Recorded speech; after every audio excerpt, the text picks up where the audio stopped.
Good morning बच्चों। आज जो है एक्सरसाइज 5.3 की शुरुआत की जाएगी। लेकिन यहाँ पर ध्यान दीजिए कि 5.3 को हम यहाँ दो पार्ट में डिवाइड करके आप लोगों को समझाएंगे।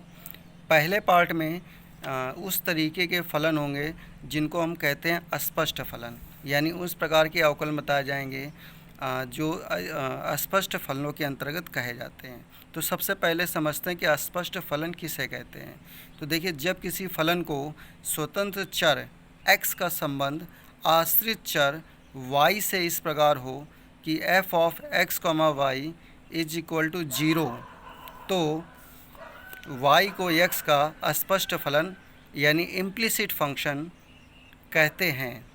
यानी इसका मतलब ये हुआ कि अर्थात ऐसे फलन जिन्हें x के रूप में व्यक्त ना किया जा सके अस्पष्ट फलन कहते हैं। जैसे एक उदाहरण के लिए लिखा हुआ है x square plus Y square बराबर 3aXy। यहाँ पर देखिए, ये जो फलन है ये y is equal to F of x के रूप में हम इसको व्यक्त नहीं कर सकते हैं, क्योंकि ये x और y के मिले जुले स्वरूप में ये फलन लिखा हुआ है। जब कोई फलन y is equal to x के फॉर्म में लिखा जाता है तो उस प्रकार के फलन को हम स्पष्ट फलन कहते हैं, स्पष्ट फलन कहते हैं। ठीक है। और अगर y is equal to F X के फॉर्म में जिस फलन को व्यक्त ना किया जा सके उसको हम अस्पष्ट फलन कहते हैं या इम्प्लिसिट फंक्शन कहते हैं। तो यहाँ पर इस प्रकार के जो फलन होते हैं, अस्पष्ट फलन होते हैं, इनका अवकलन कैसे करते हैं ये इस एक्सरसाइज में आपको बताया जाएगा। तो देखिए, इसमें सबसे पहला सवाल है जिसमें लिखा हुआ है 2x प्लस 3y बराबर साइन x। हमें इसका dy/dx ज्ञात करना है। तो सबसे पहले दोनों पक्षों का हम x के सापेक्ष अवकलन करेंगे, तो उसके लिए dy/dx दोनों पक्षों में लिख देंगे। अब यहाँ पर जब दो फलन प्लस या माइनस में दिए जाते हैं तो dy/dx उन दोनों फलनों में अलग अलग लिख देते हैं। तो इसीलिए इसमें जब लिखेंगे तो 2d/dx ऑफ x प्लस जब इसमें लिखेंगे तो 3d/dx ऑफ y और बराबर में ये d/dx ऑफ साइन x। अब d/dx ऑफ साइन x का फार्मूला होता है cos x, तो इसका मान आ गया cos x। अब इसके बाद में देखिए ध्यान से, x का जो d/dx होता है इसका मान होता है 1। ये फार्मूला होता है d/dx ऑफ x की पावर n बराबर फार्मूला होता है nx की पावर n-1। इस फार्मूले की सहायता से d/dx ऑफ x का मान हो गया 1, तो इसकी वैल्यू आ गई 2 और प्लस 3 और ये लिखा हुआ dy/dx बराबर cos x। 2 को पक्षांतर कर लेंगे तो 3dy/dx बराबर cos x माइनस 2 और 3 को इधर पक्षांतर करेंगे तो इससे हमें dy/dx का मान निकल आएगा और ये मान होगा cos x माइनस 2/3। तो इस तरीके से ये क्वेश्चंस को सॉल्व करना है। ऐसे ही देखिए और कुछ उदाहरणों को आइए समझते हैं। इसी में देखिए क्वेश्चन नंबर है 6। क्वेश्चन नंबर 6 है जिसमें ये दिया जा रहा है कि x³ plus X square Y plus X Y square plus y³ is equal to 81। तो यहाँ देखिए दोनों पक्षों का हम x के सापेक्ष अवकलन करेंगे, तो दोनों तरफ dy/dx और यहाँ भी dy/dx लगा देंगे। अब इस dy/dx उसके प्रत्येक मान में अप्लाई किया जाएगा, तो dy/dx ऑफ x³, फिर dy/dx of x square Y, फिर dy/dx of x Y square, फिर dy/dx ऑफ y³ बराबर ये अचर पद है, तो इसलिए इस अचर पद का मान जो अवकलन होगा ये 0 आ जाएगा। ठीक है। अब इसके बाद में आगे देखिए, जब x³ का dy/dx करेंगे तो उसके लिए फार्मूला हम यूज करेंगे कि dy/dx ऑफ x की पावर n बराबर होता है nx की पावर n-1।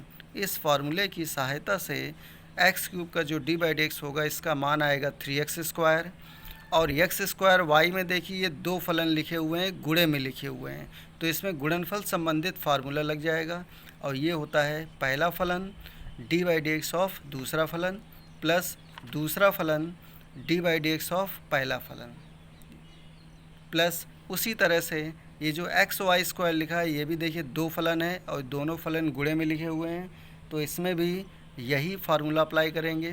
तो ये हो गया पहला फलन dy/dx ऑफ दूसरा फलन प्लस दूसरा फलन गुणे d/dx ऑफ पहला फलन प्लस वाई क्यूब का हो जाएगा, जब वाई को हम यक्स मानेंगे तो यक्स क्यूब के अनुसार इसका हो जाएगा 3x², तो इसको 3y² हो जाएगा।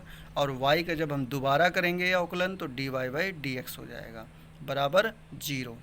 अब इसमें आगे देखिए, ये 3x² लिखा हुआ है, ये x² dy/dx लिखा हुआ है, प्लस y x² का dy/dx करेंगे तो 2x आएगा, प्लस यक्स और y² को dy/dx करेंगे तो y को हम यक्स मानेंगे तभी x के सापेक्ष कर पाएंगे, तो x² का हो जाएगा 2x, तो उसी के अनुसार 2y लिखेंगे। और जिसको मानते हैं उसका अवकलन दोबारा करते हैं, इसलिए इसका dy/dx प्लस y² x का dy/dx 1 हो गया, प्लस 3y² dy/dx बराबर 0। अब यहाँ पर जितने dy/dx वाले पद हैं उनको हम इसी तरफ लिखा रहने देंगे और बाकी सारे मान हम बराबर के दूसरी तरफ यानी पक्षांतर करेंगे। तो ये देखिए x² dy/dx, ये 2xy dy/dx और ये प्लस का 3y² dy/dx, ये तीन पद जो dy/dx से संबंधित हैं ये इनको इसी तरफ लिखा रहने देंगे। और ये 3x² पक्षांतर करके -3x² लिख दिया, 2xy पक्षांतर करके -2xy लिख दिया और ये y² को पक्षांतर करके -y² लिख दिया, तीनों से माइनस कॉमन ले लिया। अब इसके बाद इधर जो बायां पक्ष है इन तीनों पदों से dy/dx कॉमन ले लेंगे, तो ये x² plus 2xy plus 3y²।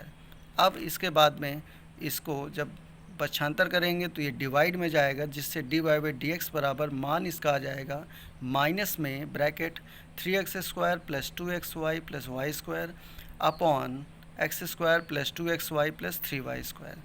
तो इस तरीके से ये जो हमारा अस्पष्ट फलन था क्वेश्चन नंबर 6, इसका dy/dx का ये मान आ जाएगा।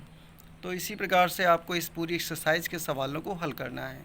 एक सवाल और देख लीजिए, इसी में क्वेश्चन नंबर 8 है sin² x plus cos² y is equal to 1।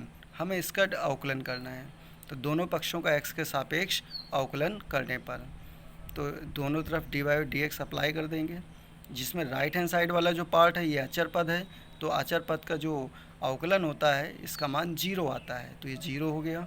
और जो लेफ्ट हैंड साइड वाला पार्ट है इसमें दोनों फलनों में अलग अलग इसका अवकलन में लिख देंगे, तो dy/dx of sin² x plus dy/dx of cos² y।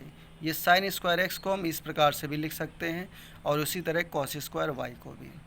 ऐसा इसलिए लिखा गया है क्योंकि जब भी होल पावर में कोई वैल्यू होती है तो अंदर वाले पूरे मान को हम यक्स मानकर उसका अवकलन करते हैं। तो जब हम इसको यक्स मानेंगे अंदर वाले पूरे भाग को, तो यहाँ x² बन गया और x² का अवकलन होता है 2x, उसी तरह ये 2x से 2 sin x हो गया और जिसको मानते हैं उसका अवकलन दोबारा करते हैं, इसलिए dy/dx of sin x plus ऐसे ही cos y का होल स्क्वायर है तो इसको हम cos y को x मानेंगे, तो x² का फिर से हो जाएगा 2x और cos y का dy/dx क्या होगा, दोबारा होगा। ठीक, अब इसके बाद अगली लाइन में देखिए dy/dx ऑफ sin x जब करेंगे तो इस sin x का अवकलन होता है cos x, तो ये आ गया 2 sin x cos x plus इधर देखिए 2 cos y और यहाँ पर इस y को हम x मानेंगे तभी x के सापेक्ष होगा, तो cos x का हो जाएगा माइनस sin x, तो इसी तरह माइनस sin y और y को हमने अभी माना है x, इसलिए इसका अवकलन दोबारा होगा, तो ये आ जाएगा d/dx ऑफ y, जिसको लिखेंगे dy/dx बराबर 0। तो ये जो dy/dx का पद है इसको इसी तरफ रहने देंगे। तो इसके लिए देखिए अगली लाइन में ये 2 sin थीटा cos थीटा का फार्मूला बन गया sin 2 थीटा और ये माइनस लिख लिया गया। फिर यहाँ भी देखिए 2 cos थीटा sin थीटा, ये भी sin 2 थीटा का फार्मूला हो गया इंटू dy/dx बराबर 0। इसको बराबर के उधर ले जाएंगे तो sin 2y dy/dx बराबर sin 2x। अब sin 2y को जब पक्षांतर करेंगे तो dy/dx बराबर sin 2x upon sin 2y। तो इस तरीके से ये dy/dx का मान निकल आएगा। और ये एक्सरसाइज के सारे सवाल जो हैं इसी तरह से ही हैं, वो आप लगाएंगे, फिर जो भी समस्या होगी उसको आप पूछेंगे। तब तक आप इस एक्सरसाइज को कंप्लीट करिए। धन्यवाद।